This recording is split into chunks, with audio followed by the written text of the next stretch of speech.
ஏ புளிமூட்டை, என்ன ஏதோ யோசனை பண்ணிட்டே வந்துட்டு இருக்க? இல்ல, ஒன்னும் இல்லைங்க சின்னத்தா.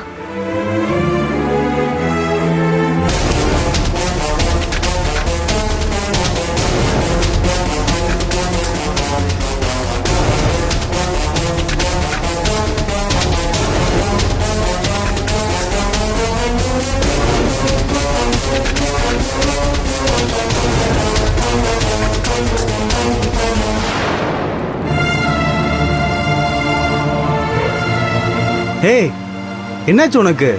ஏன் இப்ப கண்கொள்ளிட்டு இருக்க? என்னன்னு சொல்லுன்னு சொல்றேன்ல. இங்க பாரு புளிமுட்டை, என்கிட்ட எதுவும் மறைக்காத, தயவு செஞ்சு சொல்லு. நான் இதையும் மறைக்கலைங்க சின்னத்தா. இந்த உலகத்துல ஒவ்வொருத்தரும் தனியா தான் பிறக்கிறோம், தனியா தான் இறக்குறோம்.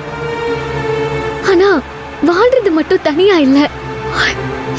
கடவுள் தனியா வாழணும்னு யாரையுமே படைக்கல.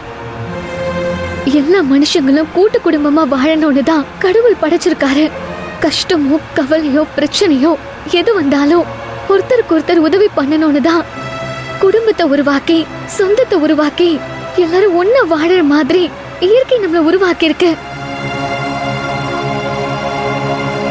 ஆனா நாம இப்படி ஒன்னா வாழ்றதுலயே பிரச்சனையை சந்திக்க வேண்டி இருக்கு.